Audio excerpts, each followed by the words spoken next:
ரொம்ப சந்தோஷமாக இருக்குது. என் டீம் இந்த படம் மற்ற படத்தோட இந்த படம் என்ன ஸ்பெஷல் அப்படின்னா எனக்கு ரொம்ப சந்தோஷமான விஷயம். இந்த படத்தில் இருக்கவங்க எல்லாருமே என்னை ரொம்ப நம்பினாங்க. அவங்க வாழ்க்கையை என்கிட்ட கொடுத்தாங்க.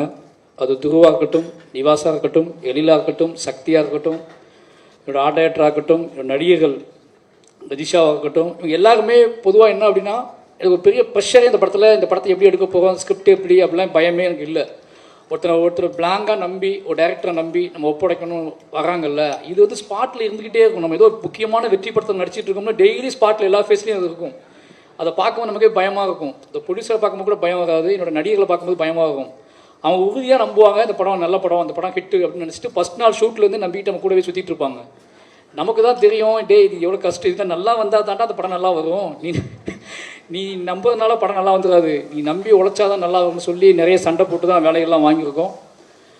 அதில் முக்கியமாக சொல்லணும்னா துருவோட முதலேருந்து அங்கேருந்து ஆரம்பிக்கலாம்னு நினைக்கிறேன். ஏன்னா துரு வந்து ஒன்று தான் சொன்ன துருவிட்ட, துரு நான் இந்த படத்தை பண்ணக்கூடாது, அப்படி இந்த படம் வந்து இந்த கதையை பண்ணக்கூடாதுன்னு நான் முடிவாக இருந்தேன். ஃபஸ்ட்டு ரஞ்சித் நாடு கூட சொன்னேன், நான் இந்த படம் பண்ண வேண்டாம்னா ரொம்ப கஷ்டமாக இருக்கும் அப்படின்னு சொல்லி. நிறைய உழைப்பை கேட்கும் போல இருக்குது. கூட இருக்கவங்க வீட்டில் நம்ம எப்படி வேலை வாங்க போகணும்னு தெரில. சாதாரணமாக ஒரு சினிமா எடுக்கும்போது நம்மளோட பெர்ஃபார்மன்ஸுக்காகவும் நம்மகிட்ட அரசியலுக்காகவும் அவங்கள்ட்ட புரிய வச்சு அவங்கள்ட்ட வேலை வாங்குறது ஒரு சிக்கலாக தான் இருக்குது. பட் இது உடல் உழைப்பு கேட்குற படமாக இருக்குது. இந்த உடல் உழைப்பு கேட்குற படத்தில் நான் வந்து என்னோடய எமோஷ்னல், என்னோடய பொலிட்டிக்கல், இதுக்குள்ளே என்னோட விஷுவல்ஸ், இதை தாண்டி ஒரு கொடூரமான உழைப்பு தேவைப்படுது. இது எப்படி நான் ஆர்டிஸ்ட்டை கன்வே பண்ணி வாங்குறது, இதுக்கான கால அளவுலாம் செட் ஆகுமா, இடையில ஏதாவது கான்ஃப்ளிக்ட் வந்துட்டால் ஒருத்தரோட வாழ்க்கைக்கு எடுத்த மாதிரி ஆகிடுமே அப்படிங்கிற பயம்லாம் இருந்துச்சு எனக்கு. அப்போ ரஞ்சித் நான் சொன்னார், இதை பண்ணுறா அப்படின்னா முடியும், பண்ணுன்னு சொன்னார். அப்போது துருவட்டை நான் சந்தித்து சொன்னேன், இந்த மாதிரி நம்ம பண்ணலாம், பட் ஆனால் ஒரே விஷயந்தான், முழுசாக நீங்கள் நம்பணும்.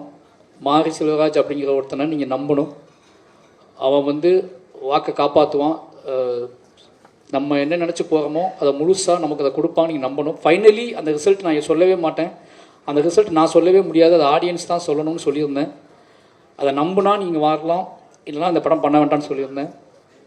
2 வருஷம் அதுக்காக நம்பி உட்காந்துருந்தாப்புல. அந்த நம்பிக்கை தான் இந்த படத்தோட ட்ராவல். அந்த நம்பிக்கை இல்லைனா அந்த படம் தொடங்கப்பட்டிருக்கவே இருக்காது. ஒரு ஆர்டிஸ்ட் வந்து ஒரு ஹீரோவை முழுசாக நம்பும்போது அது என்ன மேஜிக் நடக்கும் அப்படிங்கிறத நான் அந்த படத்தோட வெற்றி மூலமாக உணர்றேன். இந்த படம் முழுக்க என்னை எல்லாரும் நம்பினதுக்கப்புறம் இந்த படத்தோட அவுட்புட்டு, இந்த படத்தோட மாரி செல்வராஜோட சினிமாவில் இது கொஞ்சம் பெஸ்ட்டாக இருக்குது, அவரோட ஃபிலிம் லாங்குவேஜ் மாறி இருக்குது, அவரோட விஷுவல் சென்ஸு அப்படி இப்படின்னு ஒரே இது எல்லா பாராட்டுக்கும் ஒரு முக்கியமான காரணம் என்னென்னு நான் யோசித்தேன் அப்படின்னா, எனக்கே வந்து அப்படியா அப்படின்னு யோசிக்கும்போது ஒரே ஒரு காரணம், என்கிட்ட இருக்க எல்லாரையும் நீ நம்பினாங்க. முழுக்க என்னோட வார்த்தையை மட்டுமே அவங்க கேட்டு ஏதாவது ஜட்ஜ்மெண்ட், அதாவது முடிவெடுக்கிற இடம் எனக்கு கொடுத்தாங்க. அது என்ன அப்படின்னா, ஒருத்தர் முழுசாக நம்பும்போது நமக்கு வந்து அவங்கள இன்னும் திருப்திப்படுத்தணும், அவங்களுக்கு நம்ம கிஃப்ட் கொடுக்கணும், அவங்களுக்கு நம்ம நம்புகிறாங்க அப்படிங்கிறதுக்காக இறங்கி வேலை பார்த்தது அந்த படம். இந்த படம் அவ்வளோ பெரிய வெற்றி அடைஞ்சதுக்கு காரணம் அவங்களோட உழைப்பு தான். முக்கியமாக அது சொல்ல வேண்டியது வந்து துருவ் சொல்லிட்டேன் நான். அடுத்து பசுபதி சார் வந்து இந்த கேரக்டர் யார் பண்ணலான்னு முடிவு பண்ணும்போது நான் முடிவு பண்ண இந்த எனக்கு மண்டக்கில் மட்டும் தான் இருந்துச்சு.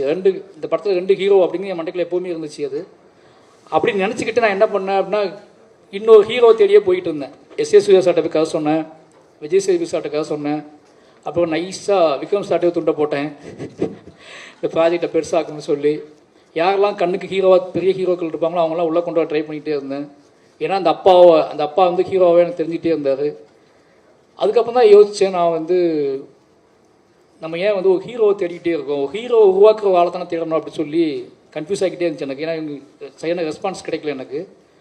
அப்போ தான் நான் வந்து பசுபதி சார் முடிவு பண்ணேன். பசுபதி சார்கிட்ட போய் கதை சொல்ல ஆரம்பிச்சதுக்கப்புறம் பசுபதி சார், ஏன்னா இந்த கதையை சொல்லும் போது இந்த கதையை முடித்த உடனே நான் பண்ணுற மாதிரின்னு சொல்கிறேன் அந்த பாயிண்டில் வந்து, அதுக்கப்புறம் நீ நம்பினது, நீ ரெடி பண்ணது, என் ஸ்பாட்டுக்கு வந்தது. எனக்கு ஒரு பையன் வந்துகிட்டே இருந்துச்சு. ஏன்னா பசுபதி சார், அமீர் சார்க்கெலாம் நான் வந்து இப்போ தான் ஃபஸ்ட் டைமாக ஒர்க் பண்ணுறேன் அப்படின்னாலும் இவங்களாம் சீனியர் ஆர்டிஸ்ட்டு. இந்த சீனியர் ஆர்டிஸ்ட்டை வேலை பார்க்கும்போது நான் வந்து என்னோடய ஸ்பாட்டில் வந்து எல்லாத்தையும் மறந்துடுவேன் மீன்ஸ் நான் என்ன வாக்குங்கிறதே மறந்துடுவேன். அப்போ அவங்க என்ன நினைப்பாங்க, நம்மளை தப்பாக நினைப்பாங்களா, என்ன இவன் ஓவராக பண்ணுறான், இவ்வளோ வேலை பார்க்குறான், இப்படி பண்ணுறான் அப்படி பண்ணுறான் யோசிச்சுப்பாங்களோன்னு பயந்துக்கிட்டே இருந்தேன்.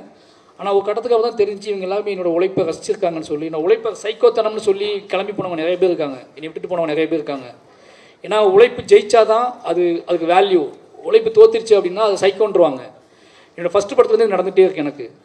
பட் என்னோடய உழைப்பை வந்து முதல்ல ரசித்தவங்க என்னோடய seniors Ameer sir, Lal sir, Pasupathi sir, இவங்க 3 பேருமே அவ்வளோ சுதந்திரமாக என்னை பார்த்துக்கிட்டே இருந்தாங்க. நான் என்ன இழுத்தாலும், நான் என்ன சொன்னாலும், இந்த லாஸ்ட்டு சீன் எடுத்துகிட்டு இருக்கும்போதெல்லாம் பசு பைசாவுக்கு காய்ச்சல் நினைக்கிறேன். என்ன சார், அந்த வயக்காட்டில் இறங்கி அந்த நல்ல சென்னையில் மழைக்காலம், அது மழை பெஞ்சிக்கிட்டே இருக்குது, இடையில எடுக்கிறோம், நடுங்கிக்கிட்டே இருந்தார். நான் நிறைய டேக் போனேன், ஷார்ட்டை வந்து மாற்றி மாற்றி எடுத்தேன். அவர் அன்றைக்கி அது ஷூட் முடிச்சுட்டு நேராக ஹாஸ்பிட்டலில் தான் போய் அட்மிட் ஆனார். சாரி சார், அன்றைக்கி நான் உங்களோட சாரியும் கேட்கல, ஒன்றும் கேட்கல. அது எனக்கு தெரியல, அன்றைக்கி முடிச்சு ஆகணும்னு சொல்லி பண்ணேன்.